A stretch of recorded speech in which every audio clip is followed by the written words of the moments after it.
दरअसल केंद्र सरकार की तरफ से एक्साइज ड्यूटी में कमी करने के बाद से अब झारखंड में भी बीजेपी हेमंत सरकार से अपील कर रही है कि अब आप भी अपने हिस्से का वैट कम करें और झारखंड की जनता को राहत दें, क्योंकि अभी कुछ दिन पहले ही दिल्ली सरकार ने भी पेट्रोल पर वैट कम किया है।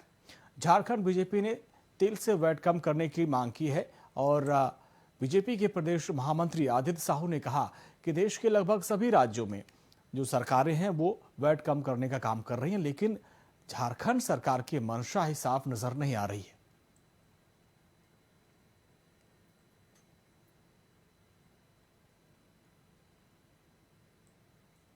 झारखंड सरकार में तो बोला कि पहले की सरकार बिल्कुल संवेदनहीन सरकार है।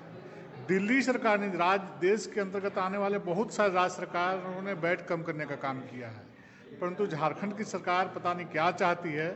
ये मुझे लगता है कि हम लोग की समझ से परे है। ये लोग सिर्फ अपने परिवार, अपने बाल बच्चों के लिए काम कर रहे हैं। आपने देखा है कि चुनाव से पूर्व किस प्रकार से बड़े बड़े वादा और घोषणा करके ये लोगों ने सत्ता में आया था, आरजेडी जेएमएम कांग्रेस के लोगों ने, और 2 वर्ष पूरे होने को चले हैं। मैं समझता हूँ कि उन वादा और घोषणाओं में एक भी घोषणा वादा आज झारखंड के धरती पर नहीं उतरा है। जो 10 रुपये प्रधानमंत्री जी ने कम किया था, यहाँ डीजल में 12 रुपये 27 पैसा कम हुआ।